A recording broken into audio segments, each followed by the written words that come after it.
이번 시간에는 지구 내부 구조 마지막 차시입니다. 지금 아래에는 그래프가 나와 있는데요. 이것은 지온 곡선과 용융 곡선을 나타낸 그래프입니다.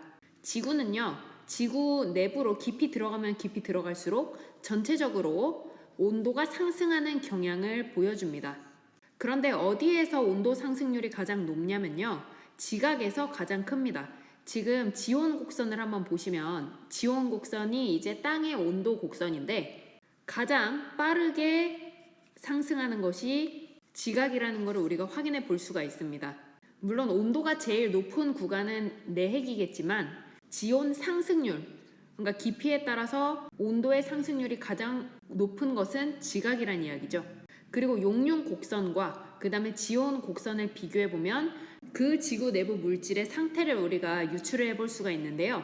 지금 그림을 보시면 지온 곡선이 용융 곡선보다 온도가 낮게 되면 그러면 아직 용융점을 지나치지 않았다는 이야기니까 그 구간은 고체 상태라는 걸 우리가 추론을 해볼 수가 있습니다.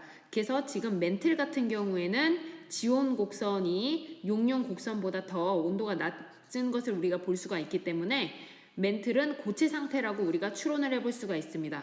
그리고 내핵 또한 지온 곡선이 용융 곡선보다 온도가 낮기 때문에 내핵도 고체 상태일 것이라고 추론을 해볼 수가 있죠. 하지만 그 구간이 뒤바뀌는 것을 우리가 볼 수가 있습니다. 지금 외핵은요, 용융 곡선이 지온 곡선에 비해서 아래쪽에 위치하고 있죠.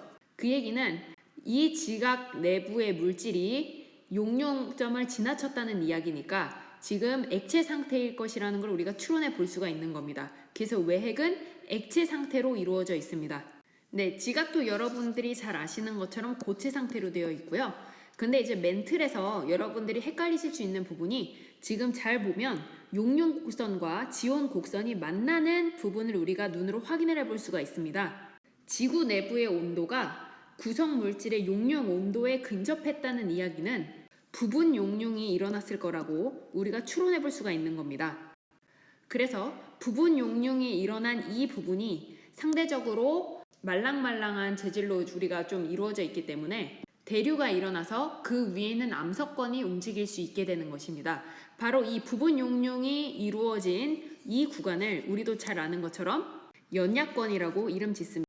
그래서 연약권 이 부분을 보시면 부분 용융이 일어나 있는 이 구간에 형성되어 있는 것을 우리가 볼 수가 있죠. 지각은요, 대륙 지각과 해양 지각으로 우리가 구분을 할 수가 있습니다. 우리가 대륙 지각과 해양 지각을 구분하는 기준은 지각 위에 해양이 존재하느냐 아니냐로 구분을 합니다. 또한 대륙 지각과 해양 지각은 모호면의 깊이에서도 차이가 나타나는데요. 대륙 지각 같은 경우에는요, 모면의 깊이가 약 30km에서 70km까지 아래로 이렇게 내려가 있는 형태로 깊이 형성이 되어 있습니다. 반면에 해양 지각 같은 경우에는요, 모면의 깊이가 약 5km에서 10km 정도로 대륙 지각에 비해서 얕게 형성되어 있습니다. 대륙 지각은 대체로 위로 많이 솟아있으면 많이 솟아있을수록 아래도 많이 아래쪽으로 꺼져 있는 형태로 이루어져 있다고 생각을 해보시면 됩니다. 대륙 지각은 여러분들이 잘 아시는 것처럼 주로 화강암질 암석으로 이루어져 있고요.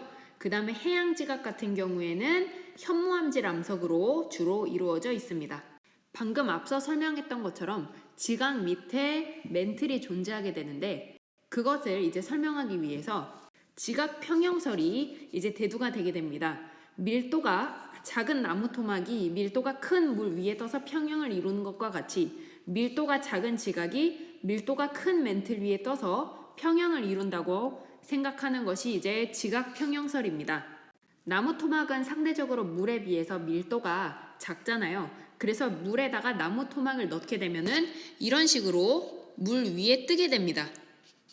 이렇게 물 위에 나무 토막이 떠 있는 것처럼 멘틀 위에 지각이 떠 있을 수 있다고 이렇게 생각을 한 것이 지각 평형설인데 이러한 지각 평형설을 주장한 에얼이라는 사람과 그리고 프레트라는 사람이 각각 내놓은 지각 평형설이 조금 관점이 다릅니다.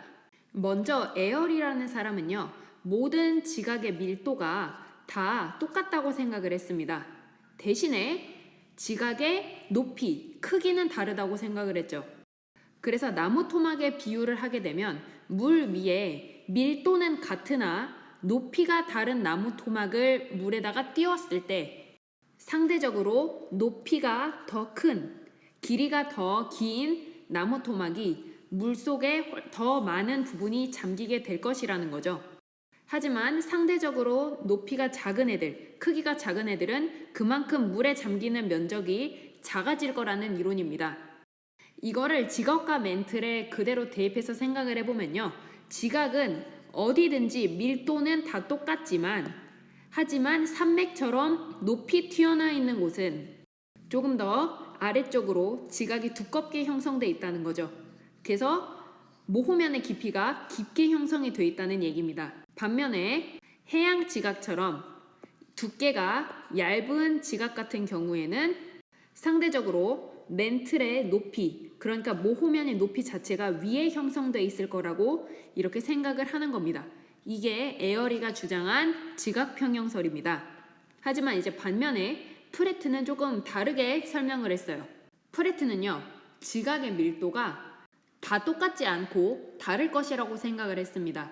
그래서 어떤 지역은 저밀도의 지각이 형성되어 있는 반면 어떤 지각은 고밀도의 지각이 존재할 것이다.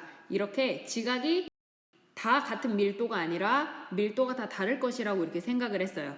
그리고 모호면의 깊이 자체가 다 똑같을 거라고 생각을 했습니다. 어디든지 이제 산맥에서 측정을 하든 간에 해양 지각에서 측정을 하든 간에 전부 다 모호면의 깊이가 똑같을 거라고 생각을 한 거죠.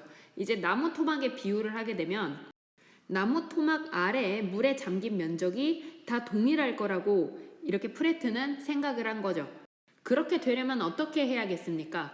그렇죠. 상대적으로 가벼운 애가 훨씬 더 높이가 더 많이 솟아 있어야겠죠. 그리고 고밀도로 이루어진 나무 토막 같은 경우에는 훨씬 더 길이가 짧아야 밑에 물에 잠긴 면적이 일정해질 수가 있는 겁니다. 그래야지 두 개의 질량이 일정해질 수가 있기 때문에 두 개의 질량이 똑같아야 밑에 있는 물에 잠기는 면적이 일정해질 수가 있겠죠.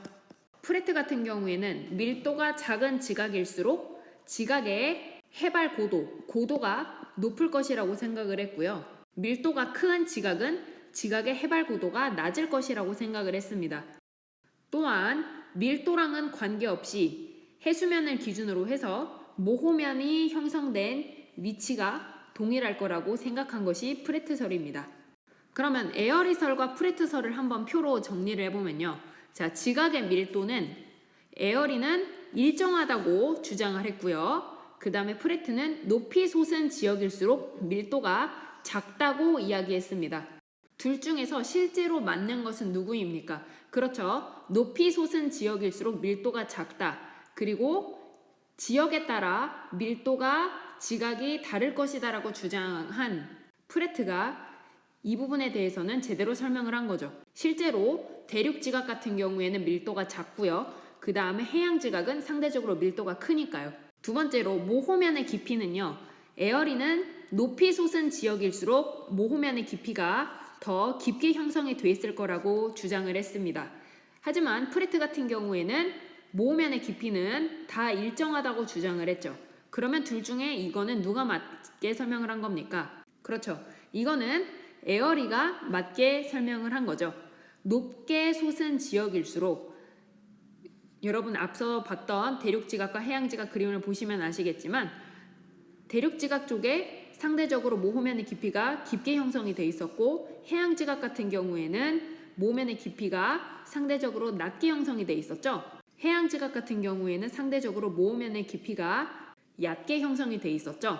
그래서 에어리는요. 지각의 두께에 따라서 모호면의 깊이가 다른 것을 잘 설명했고요.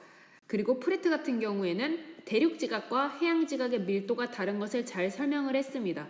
그래서 에어리와 프레트 모두 잘 설명한 부분이 있고 조금 틀린 부분도 존재한다는 거. 그래서 에어리설과 프레트설을 비교해서 공부해 주시면 되겠습니다.